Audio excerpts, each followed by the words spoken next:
What's up, YouTube? Back again. Back at it. Impala build. As you can see, still got some templates to make, like up here. Core support will sit right here. Yeah, I gotta clean that up.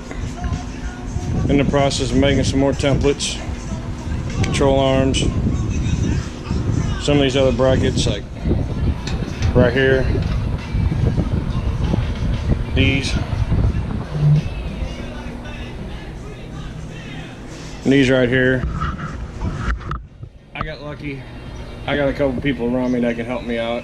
Somebody's got a CNC machine, so I don't have to plasma cut it out. I do have a piece of steel I'm giving them to cut it all out with.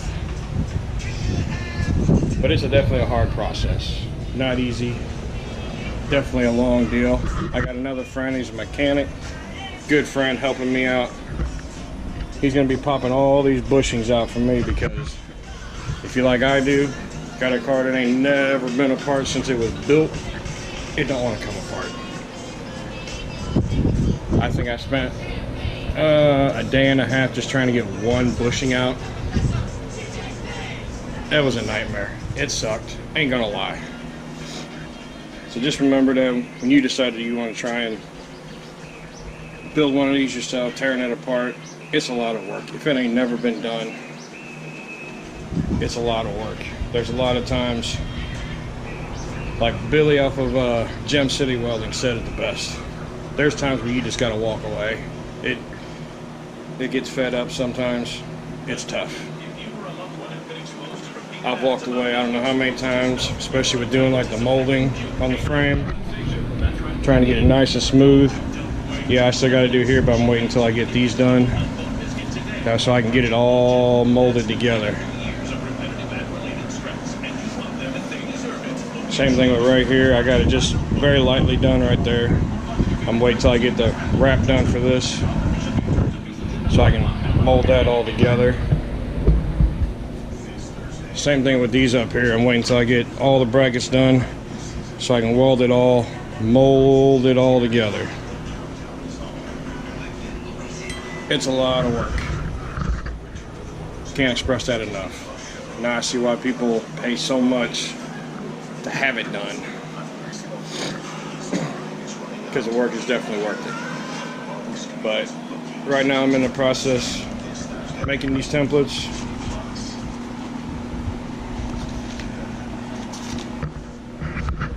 So if I can get them over to my cousin, he's going to CNC them out for me. Right now I'm in the process of pulling one of these apart. Little hint, when you're taking these apart, crossbars, the dog bones, and my buddy's got the rest of mine because he's going to pull all the bushings out for me, make it a little easier on me. I do have some spare ones. I was hoping those right there would work. Yeah, they were extended old school way, but they're not extended enough. I thought they were extended farther than that. They're only a ½ inch extended. I want at least 1 inch, so I'm just going to do my upper A arms myself. Do them the new way. We're at the ears, like we're Alex off of Hoppo's, Billy off of Gem City Welding suggested. You know, it's definitely a long process. It definitely is not overnight. But when pulling these apart, it's like that. You just gotta remember, this is for your sway arm bracket. Goes towards the front. And then there's another bracket. I have no idea what this bracket was for, but it was right here. In order to get it off, it's got 4 little tack welds. Or spot welds, I'm sorry, spot welds right here. I have no idea what this bracket was for. It was not attached to nothing. It was just sitting on there. I don't know if it was a strength thing because of all the curves and that in it. God knows what they did back in the day. But get them out. Use the drill. Drill them spot welds out. Got them out pretty well. It was still on there, so had to get the chisel, go back behind it. Sorry I didn't get no footage of that. it's a pain. I didn't think you want to sit there and watch me for a half hour and try and use a hammer and chisel. Everybody knows what it looks like to use a hammer and chisel. It's not fun. At one point I had it pried out enough, like doing the hammer or chisel down here, I had it pried out enough to where I actually got my cutoff wheel to go back up behind there and actually started cutting some of it. That helped out a little bit too. So that little bracket's got 4 spot welds, whereas this bracket for your sway arm, it's got 5. 2 up here and then 3 out here. And see if you can see that real quick. 2 in there by the spring perch, by the spring pocket, then 3 out there on that outer edge. And once again, all I do is drill them out as best as I can without going all the way through. I think I went through one, but it was on the spring pocket. That's going to get cut out anyway, so I wasn't worried about it. But I drilled them out mostly, as you can see. And there was 1, 2, 3 of them. Didn't go all the way through. And yes, I did use a hammer and chisel on that because I didn't quite get it all the way, which is fine with me. Sometimes a hammer and chisel helps you take the stress out of what some of this causes. A little tip. It is what it is. So decide if you want to do it or not. Like I said, once again, I understand why people charge so much to do this for people. Brent Greer, why he charges so much, respect to that man for doing it all. You know, RJ Tickler, when he did his own in his garage, once again, showing that it can be done in your own garage. This ain't no fancy shop. In fact, just yesterday I had to dig out the back of mine to get my other set of control arms because, in fact, this lower control arm right here is that one.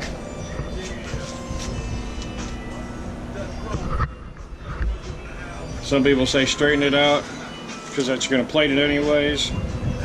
I got lucky enough when I bought this car, it came with an extra set in the trunk. In fact, those right there, the extended ones, and it actually had the lowers with it. So I got the lowers. I took the one lower off the right side, which is what I needed, and it's all good. Straight. Somebody welded half-inch piece to the bottom of it. Yeah, that was a pain to get off. Once again, got the cutoff wheel, bucket of scrap metal. Always keep scrap metal. You never know what you can use it for. But just a little update. Still in the process of making some templates. Gonna hopefully get them over to my cousin sometime today, and hopefully within the next couple of weeks he'll get these parts CNC'd out for me.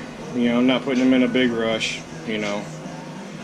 But hit the like button, subscribe, let me know if you want to hear more about this build and update. You know, if you want me to keep going. New to me, so sorry if I don't have better content. You know, some of these people have been doing it longer than me. I just had a couple people say, hey, why'd you do this? Why'd you do that? How big of a pain was it to do this? It sucked. But at the end of the day, I can definitely say I built it, I didn't buy it. So once again, if you want to keep up with the 64 Impala build, lowrider, let me know, leave a comment. I'll see what I can. Like I said, this is all new to me, so if I can get more content, try and remember to come out video more as I'm recording, I will. So I just didn't think you wanted to see me. Everybody did hammer and chisel. Right there. Yep. So this is all I got for today. Just gonna make a couple more templates. If you want to see me how to make templates, I guess I could show. You know, it's not rocket science. You know, just get it where you can get it. I got it in the vise. What I use to make my templates, some people use chipboard, cardboard. Once again, I showed this before what I use, and it's cheap. And I got stuff just falling everywhere because, yeah, heck, it's stay there. Because it's a garage, it ain't a shop. I ain't got all the fancy stuff, all the fancy space, so I got stuff piled on stuff together. So, but what I use from Walmart for just a couple bucks, right there, file folders. They're nice and stiff. That's what all these are made out of. Nice and stiff. You see where I had to put two of them together, so I just use Scotch tape, overlapped them a little bit, ran tape on both sides. You know, like right here, in fact. This is the one I'm working on. This is actually the other side, but you get the idea. Folder wasn't long enough, so right here, it's actually two pieces put together. Just taped it to extend it out long enough so it'll wrap around. Gave myself a little extra so I can trim it off. You know, just cut, you know, trace it down all along your edges.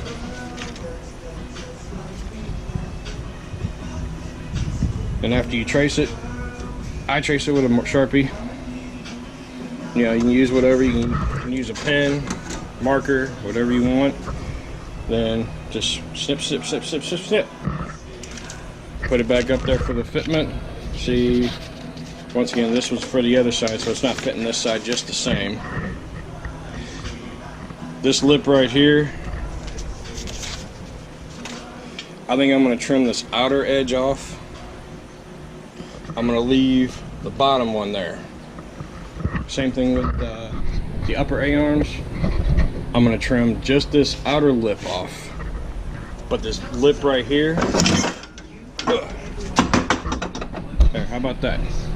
This bottom lip down in there, I'm going to leave because when I put this piece on, in fact, let's see.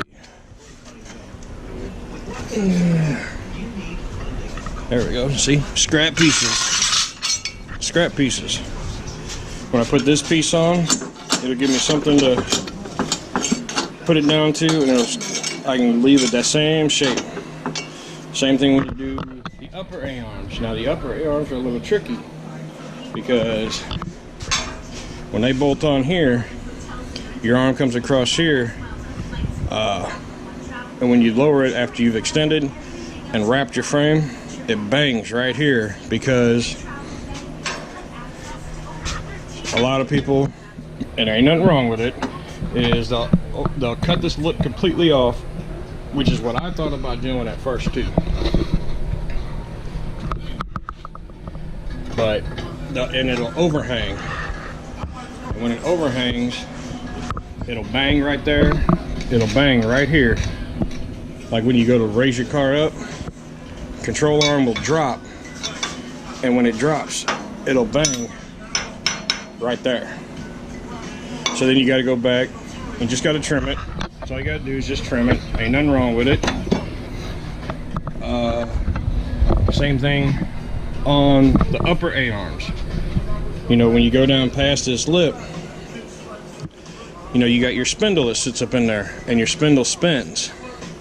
And no, he's got my other he's got my spindles too. So, but when you overhang that down like this far, or even this far, when that spindle spins, it's going to spin around this side. It's going to hit your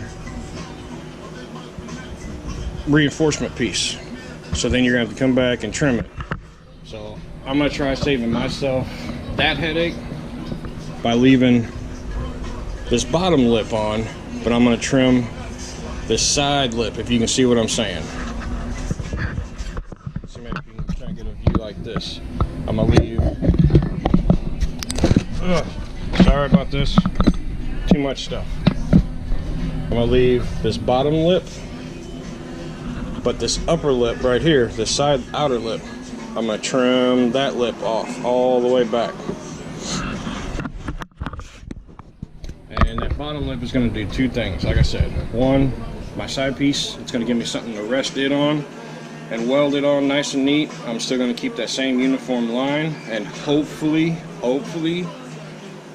won't have to trim it. Well, bottom control arm I won't have to trim, but when I do the bottom piece, it'll give me a nice wide piece also to weld to, get more penetration, more just more contact surface to say. So like I said, hit the like button if you want, subscribe, let me know, leave a comment, let me know if you want to see the rest of this build. If you don't want to see it, if you don't like it, say, hey, I've seen better. It ain't gonna hurt my feelings. You know, like I said, it's new to me. I do what I can. Try to help other people out like other people have helped me out.